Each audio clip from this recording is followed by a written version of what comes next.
하나님 말씀을 보겠습니다. 신약성경 요한복음 5장 34절부터 39절 되겠습니다. 우리 찾으시면서 자리에서 일어서시겠습니다. 요한복음 5장 34절부터 39절입니다. 교독하시겠습니다.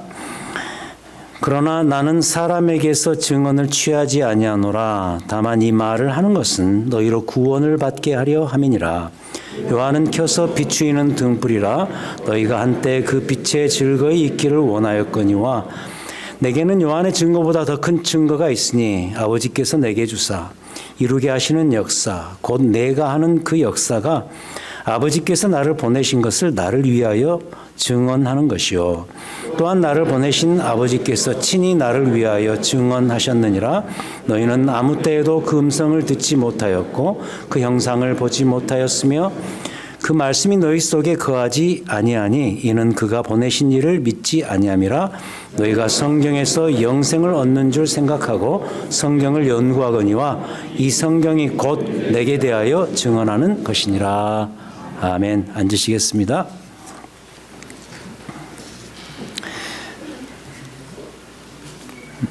우리가 지금 복음서를 통해서 예수님은 누구신가 이 문제에 대해서 살핍니다. 지난 두 번의 주일에서는 예수님의 그 호칭, 타이틀 그리고 예수님의 기적 이걸 통해서 그 예수 그리스도의 정체성, 예수님이 누구신가의 문제를 우리가 다뤘죠.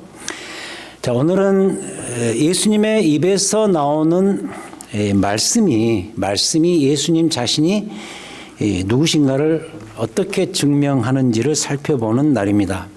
왜냐하면은 예수님의 그 3년 공생의 사역 중에서 가장 두드러지는 예수님 되심을 알리는 그 사역이 두 가지였습니다. 기적과 말씀이었습니다. 그 이유 때문에 우리가 오늘 이 다루는 이 말씀이라는 이 주제가 예수님이 누구신가를 밝히는 데 아주 중요한 내용이 되겠습니다. 그래서 지난주에는 기적을 뗐다고 보시면 되고요. 오늘은 말씀 사역을 보도록 하겠습니다.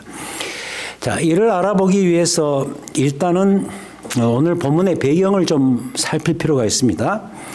오늘 이 본문이 들어가 있는 요한복음 5장은 그 예수님께서 요한복음에서는 7개의 기적, 7개의 표적을 선발해서 기록했는데 그 세 번째에 해당되는 기적, 5장 앞부분에 나오는데 38년 된 병자, 그러니까 아마도 걷지 못하는 자였던 것 같습니다. 그 38년 된 병자가 그 베데스다 연못에서 천사가 내려와서 물을 움직이는 그 순간에 들어가야 낫는다고 믿었는데 이렇게 옮겨줄 수 있는 그런 지인도 없고 그리고 본인이 움직일 수 없으니까 38년 동안 걷지 못했던 그 병자를 고치신 그 사역이 나오거든요. 그 기적 사건을 앞에 담고 있는데 그 뒤로 벌어진 상황이 문제가 됩니다. 그러니까 그 사건 뒤로 예수님 주변에 있었던 자들, 그 자리에 그 주변에 사람들이 있었겠죠. 그리고 그 소식을 들었던 자들, 어찌됐든 그 주변에 있었던 자들, 특별히 그 당시 본류 유대인들이라고 할 수 있는 그 사람들 사이에서 그 예수님의 이 정체성, 예수님이 누구신가에 대한 논쟁이 벌어지기 시작했어요. 그 논쟁이 갈수록 점점 더 격렬해졌는데 그 논쟁의 그 격렬함의 최고 지점이 바로 오늘 이 본문이 되겠습니다.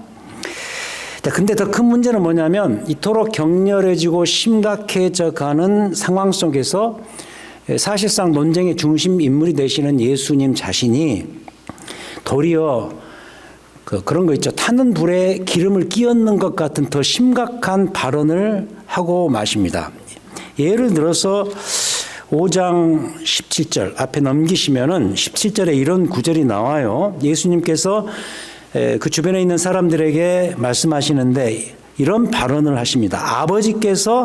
내 아버지께서 이제까지 일하시니 나도 일한다.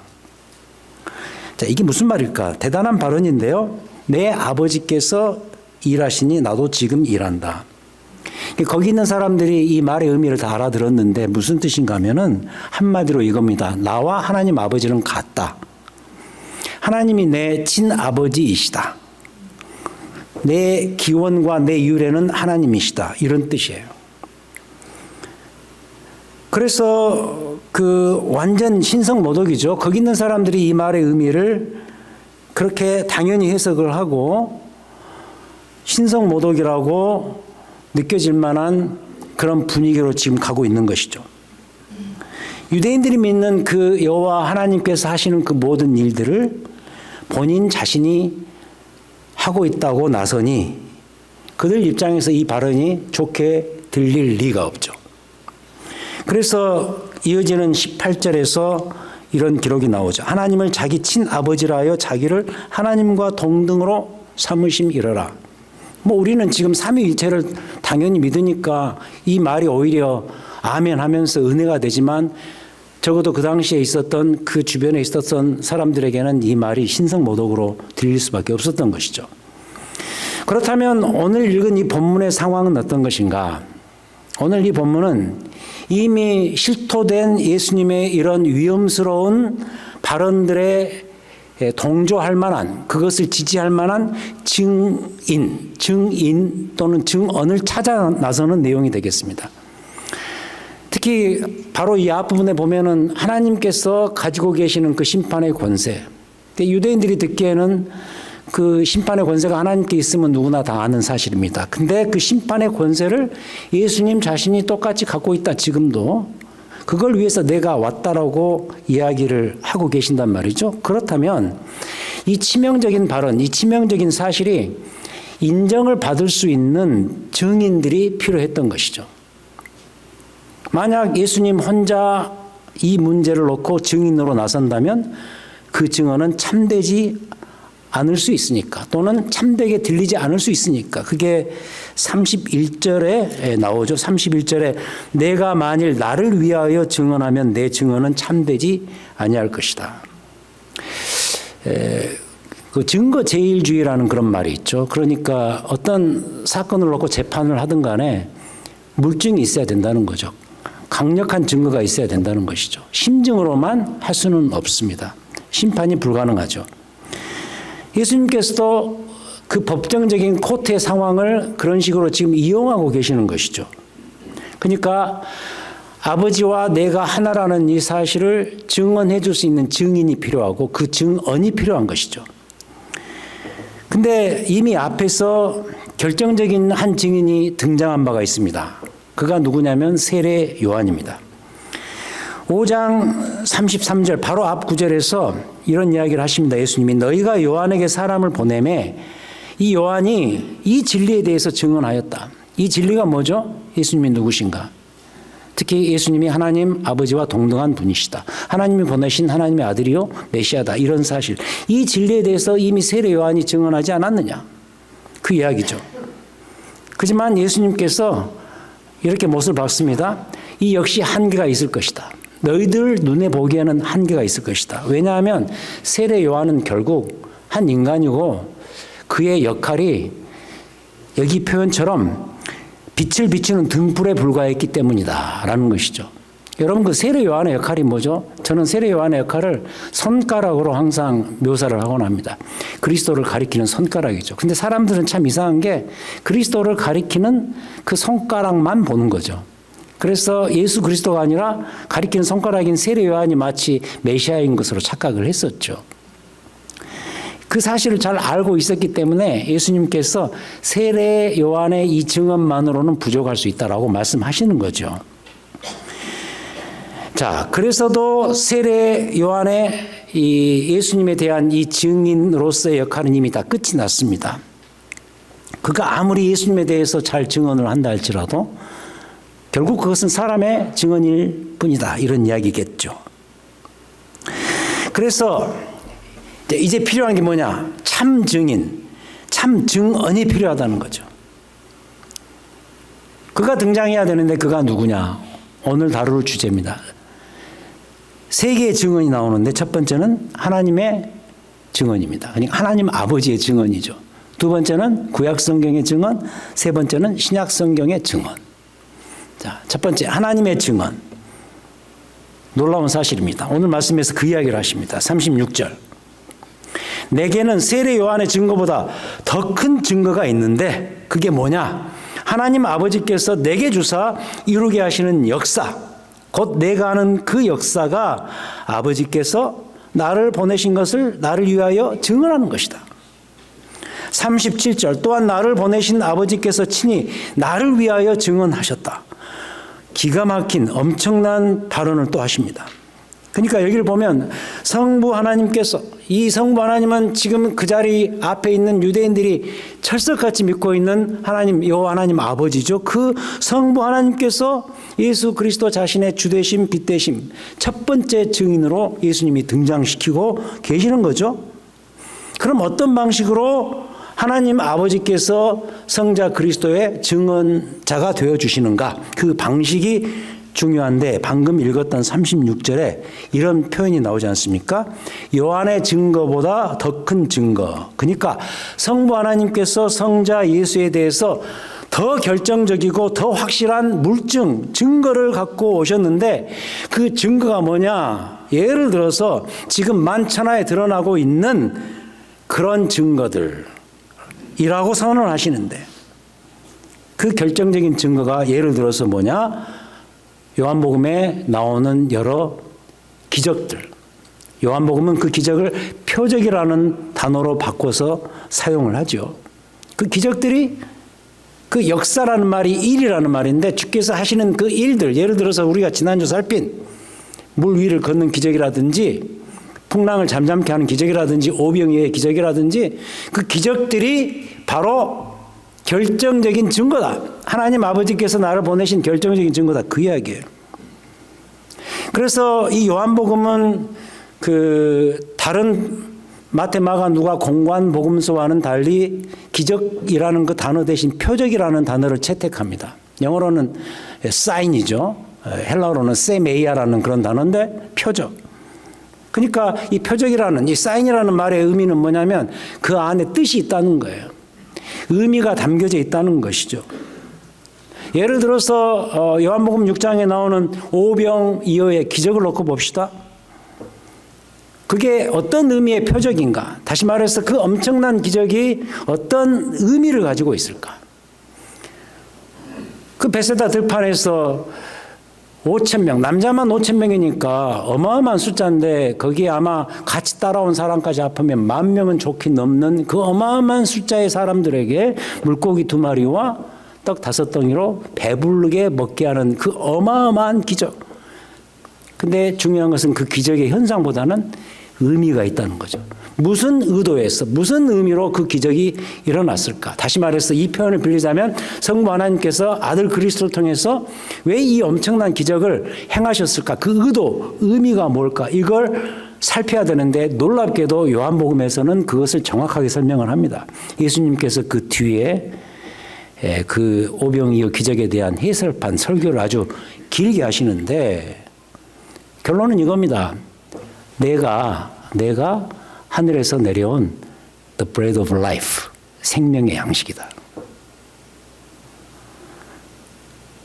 그래서 오병이어는 현상적으로는 기적이지만 의미상으로는 예수님이 하늘 양식인 것을 증명하는 그런 의미를 갖고 있는 그런 기적이었다. 그래서 그 기적도 역시 표적인 것이죠. 사인인 것이죠. 그러니까 이 구절과 방금 설명해드린 그런 오병이어 기적의 의미에 대한 설명을 포함해서 정리하자면 이겁니다. 예수님께서 하시는 일들, 특별히 기적들은 하나님의 인증을 받은 것이다. 하나님께서 어프로브 하신 것이다. 이런 의미죠.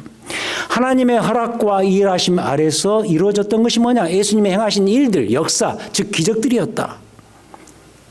36절이 그걸 말해주잖아요. 아버지께서 내게 주사 이루게 하시는 그 역사.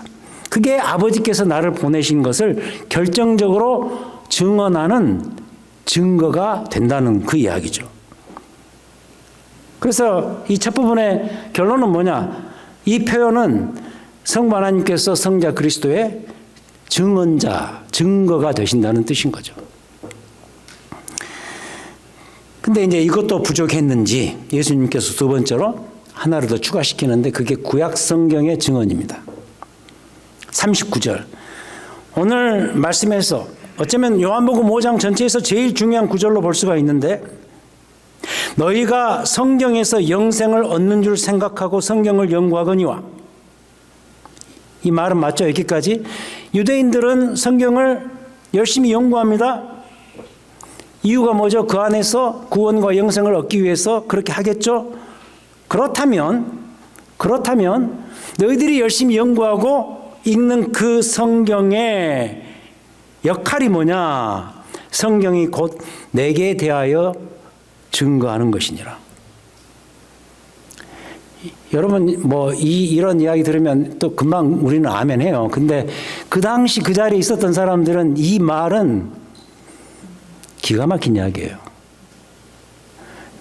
이 구절은 무슨 의미냐면 이 성경이 그 당시 유대인들에게는 구약 성경밖에 없었거든요. 구약 성경이 어떻게 구성됐죠? 크게 율법서, 성문서, 예언서입니다. 율법서, 모세오경, 율법. 그다음 성문서는 뭐 잠언, 전도서 이런 거죠. 예언서, 선지서죠. 선지자들이 쓴 책이죠. 39권 전체가 그게 어떤 장르든 어떤 모양으로 쓰였든 어떤 이야기를 다루든 구약 성경 39권 전체가 나를 위해서, 나에 대한 기록이다. 예수 그리스도를 위해서 존재했음을 증명하는 구절. 그래서 너희도 구약 성경 그 책을 통해서 영생 구원을 얻으려면 오늘 본문 안에 유대인들 역시도 그 구약 성경의 책들 안에서 누구를 만나야 돼요? 예수 그리스도를 만나야 된다는 이야기예요. 근데 돌아와서 현실은 그러지 못하고 있는 거예요. 그래서 이 문제적 현상 때문에 어떤 일이 벌어졌는가? 실제로 예수님의 지적이죠. 38절에 이런 이야기를 하십니다. 바로 그 말씀 앞에서. 그 말씀이 너희 속에 거하지 아니하니 그가 보내신 이를 믿지 아니함이라. 나를 믿지 않기 때문에 구약의 그 말씀들이 너희 안에 거하지 못한다. 이 거한다는 말은 여러분 무슨 말인지 아시죠? 그냥 성경 말씀을 그냥 표면적으로 믿고 지식적으로 알고 이것이 아니라 그 말씀의 내용과 의미가 내 삶에 다 들어와서 완전히 abiding, 거하고 내 양식이 되고 나의 삶의 방향과 자세가 되는 거예요. 그게 바로 말씀이 거한다는 것의 의미라고 한다면 그토록 구약 성경 말씀을 열심히 연구하는 그들에게 예수님이 지적하는 게 뭐죠? 너희들은 열심히 그렇게 성경을 본다 할지라도 그 안에 나를 만나지 못하기 때문에 하나님의 말씀이 거하지 못하는 것이다. 이런 이야기죠. 볼 것을 제대로 보지 못한 거다. 실패한 거다. 그런 이야기죠.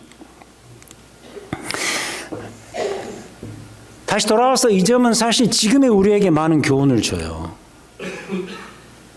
가장 확실한 교훈은 그 중에서 이거라고 봅니다. 지금도 우리가 이 구약 성경 안에서 참 구원자 되시는 예수 그리스도를 만나야 된다는 사실이에요.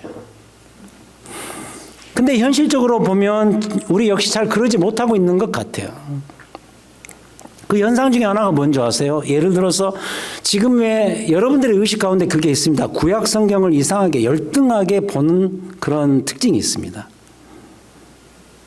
그래도 신약 성경보다는 못한 책이야. 그러면서 구약 성경은 자꾸 피하는 마음이 생기는 거죠. 그래서 이 구약 성경을 공부하고 또 구약 성경의 어느 본문을 큐티할 때 여러분들이 지금 보고 계시는 생명의 삶에 묵상 순서가 어떤 지점에서는 구약 성경에 와요. 레위기도 올 수 있고 열왕기서도 올 수 있고 그런 상황이 올 때 여러분 큐티 어떻게 하세요? 최선의 방법이 있다면 아마 이런 것 아닌가 싶어요.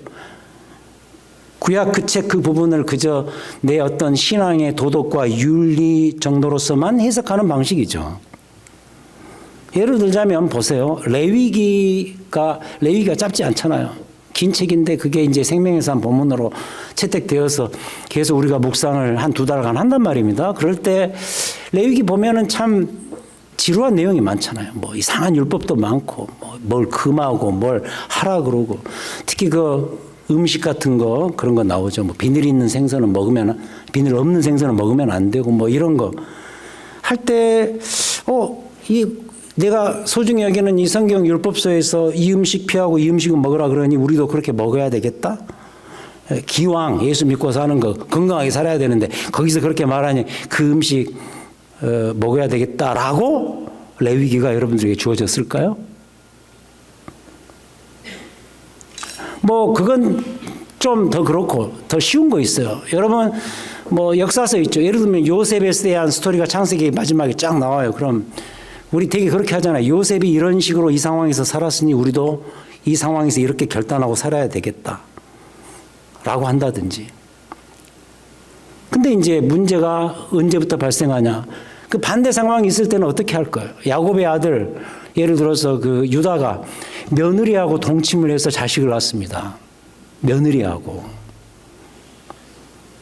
어떻게 해결할 거예요? 여러분 그 라합 가나안 땅에 들어갈 때 그 여호수아 그 군대를 여호수아 군대가 이렇게 들어갈 때 그 배반하지 않습니까? 그 배반할 때 알고 보면은 라합은 그 일반적인 상황에서 놓고 보면 매국노입니다. 매국노. 자기 민족을 배반한 매국노란 말이에요. 어떻게 해결하시겠어요? 이런 일이 벌어지다 보니까 우리는 언제부턴가 구약 성경을 피하는 그런 현상이 생기죠. 근데 오늘 다시 여러분들에게 분명히 해두고 싶은 건 뭐냐? 구약 성경 39권은 앞으로 오실 예수 그리스도를 바라보는 책이라는 점이에요. 미래에 등장하실 참 구원자, 유대인들의 그리고 우리 모두의 메시아이신 예수 그리스도를 바라보고 소망하는 책이라는 점이에요. 여러분 기억나실지 모르겠네요. 제가 지난 하반기에 구속사 시리즈를 설교를 시작하면서 창세기부터 마지막 그 말라기까지 중요한 본문들을 선별해서 설교하면서 항상 마지막에 제가 어떻게 결론을 내리던가요? 우리 주 예수 그리스도. 그분에 대한 소개로 마감을 했던 것을 기억하셔야 돼요.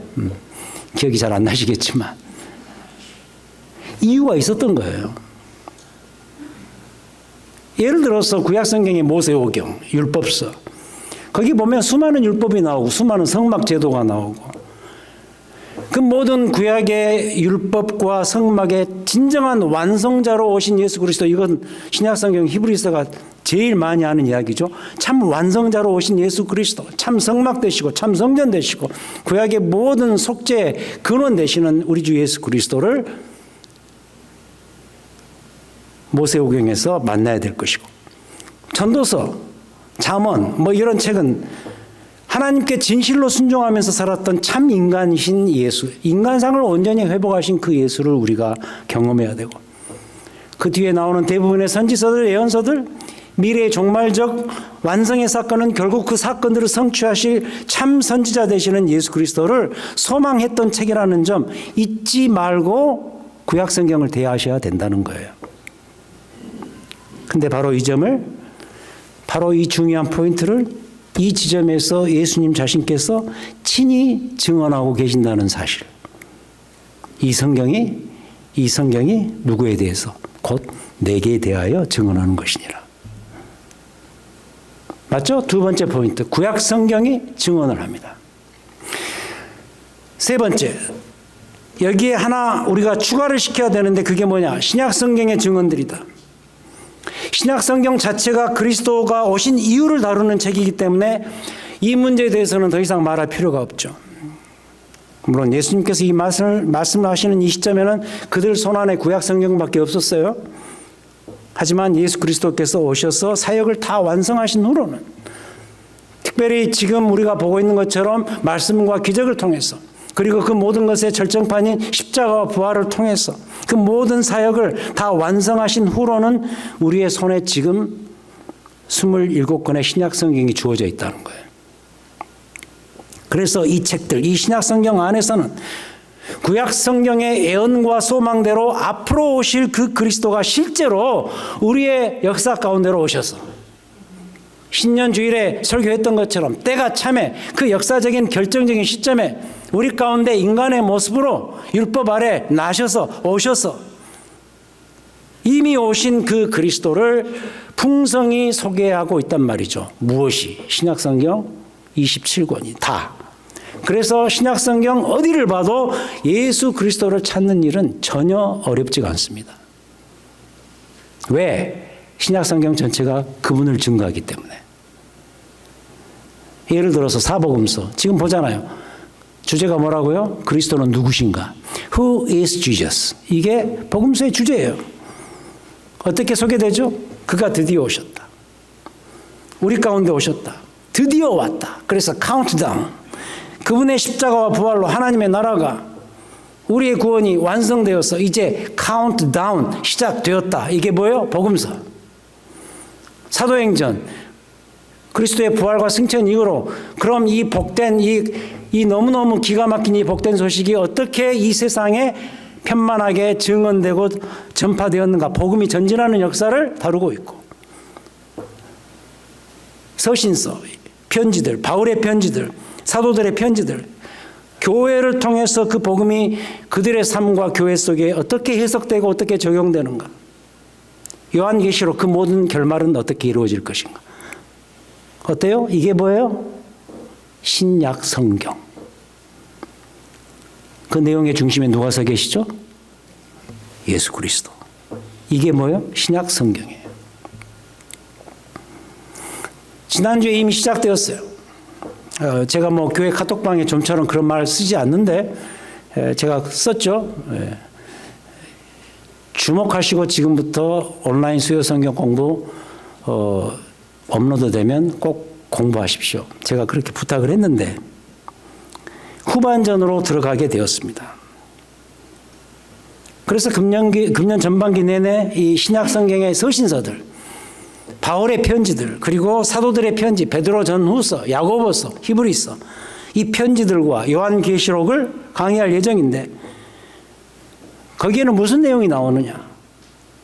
하나님의 아들 예수께서 이 땅에 오셔서 구원의 도리를 어떻게 이루시고, 특별히 그 그리스도의 오심이 우리에게 가져다주는 현실적인 베니핏들, 그 베니핏의 중심에 주께서 세우신 교회들을 어떤 모습으로 세워가는가. 교회론 많이 이야기한다 그랬죠. 교회가 무엇인가. 교회는 뭘 해야 되는가.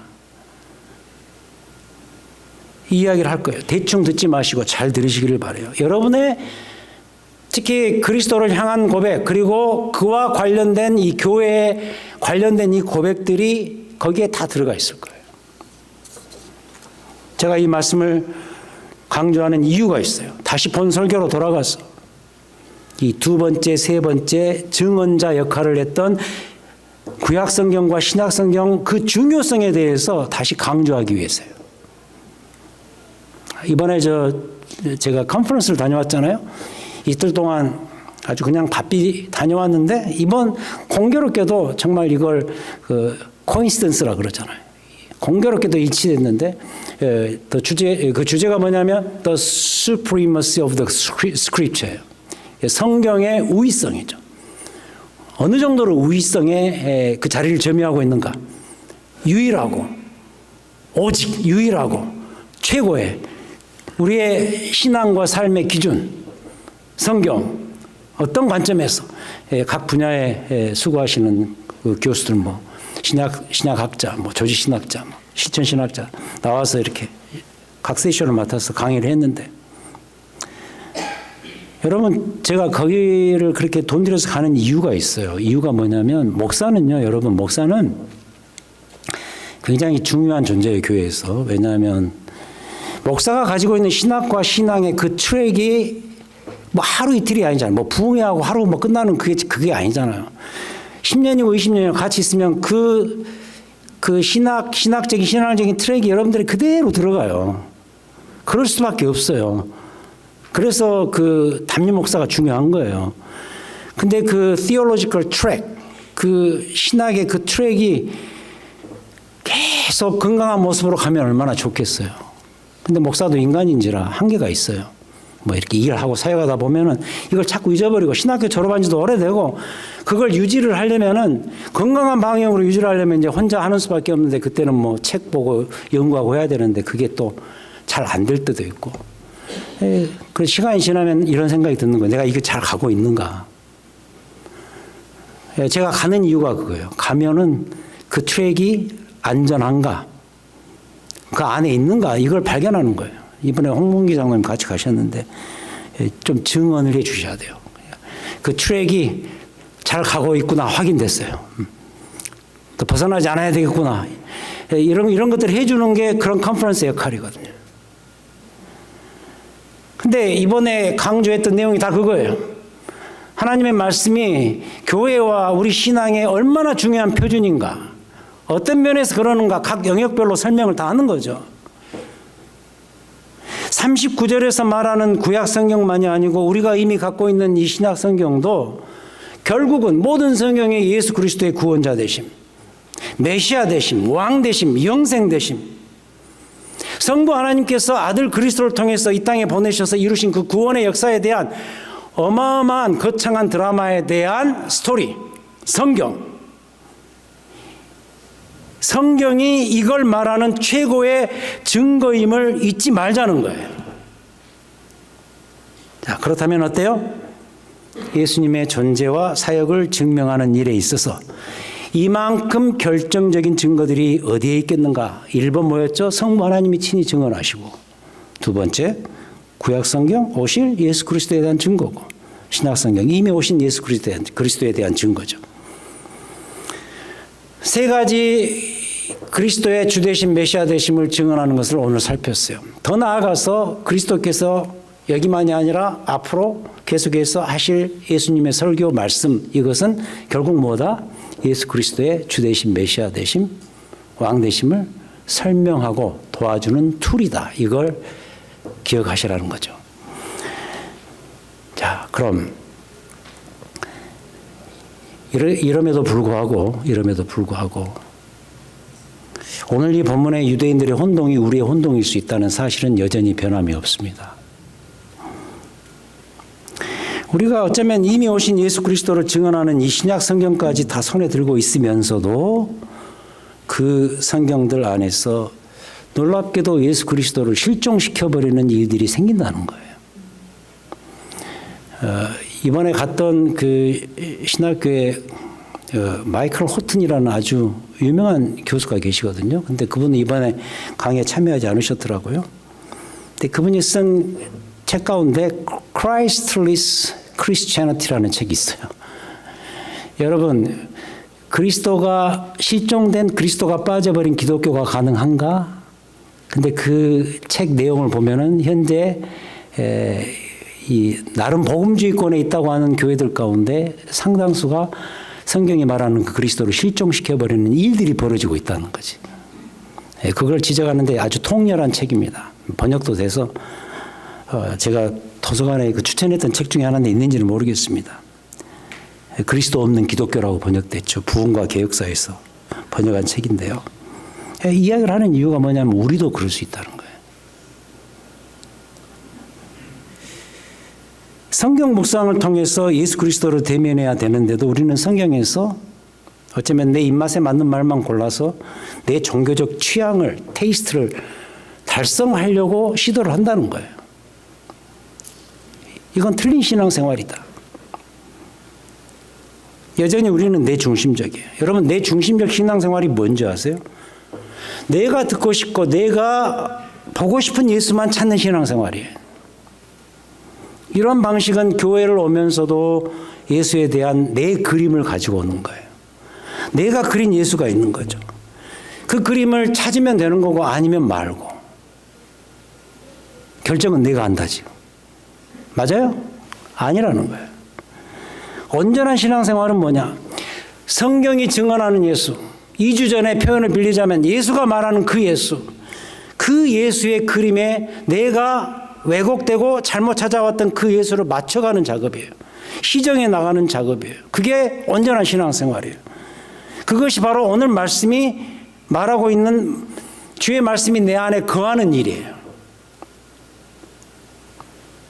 그래서 이제 마지막으로 여러분께 여쭙니다. 주의 말씀이 여러분 안에 거하기를 원하십니까? 그렇다면 매일 말씀의 묵상을 통해서 누구를 만나야 할까요? 예수 그리스도를 만나야죠. 그분 만나서 부서져야죠. 그분이 주시는 영생의 기쁨을 말씀을 통해서 누려야죠. 내 인생의 본질과 방향과 목적이 예수 그리스도 안에 있음을 새삼 말씀을 볼 때마다 느껴 하죠. 그리고 그가 주시는 삶의 아름다움을 경험해야죠. 찬송가 32장에 보면 이런 가사가 나오죠. 만유의 주제 존귀하신 예수, 사람이 되신 하나님. 2절에 보면 화려한 동산, 무성한 저 수목 다 아름답고 묘하지만 얼마나 아름답습니까? 하나님이 창조하신 자연세계가 얼마나 아름답습니까? 근데 이런 구절이 나옵니다. 순전한 예수, 더 아름다워. 봄 같은 기쁨을 주시네. 광명 안에 찬란한 달빛, 수많은 별들이 빛나지만 우리 주 예수의 빛은 그것을 뛰어넘는, 상회하는 훨씬 더 찬란한 빛이시죠. 비교가 불가능하다 이런 이야기를 합니다. 이게 그냥 시적인 표현일까요? 아닙니다.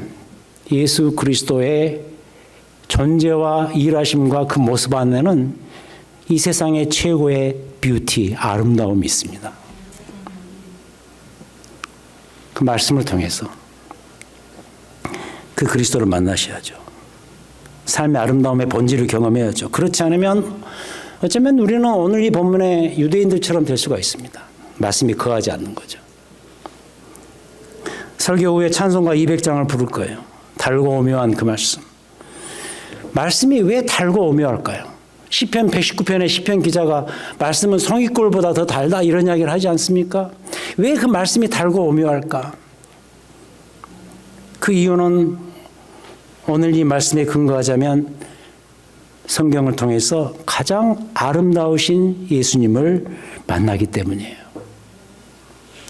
그래서 말씀이 달고 오묘한 거예요. 말씀을 통해 그리스도를 만나는 달고 오묘함의 경험이 있으실 여러분들의 삶이 되시기를 우리 주님의 이름으로 축원드립니다. 하나님 아버지 감사합니다. 말씀이 달고 오묘한 이유, 그 말씀이 그리스도를 증언하기 때문이고 그 말씀에서 그리스도를 만나기 때문입니다. 아름다우신 예수, 매일매일 매 주일마다 만나기를 원합니다. 그 주님 만나 내 인생이 아름다워지고 소중해지고 축복스러운 인생이 되기를 간절히 소원합니다. 오늘도 우리처럼 낮아지셔서 그 아름다운 모습으로 오신 우리 주 예수 그리스도를 찬양합니다. 경배합니다. 받아주시옵소서. 예수 그리스도 이름으로 기도하였습니다. 아멘.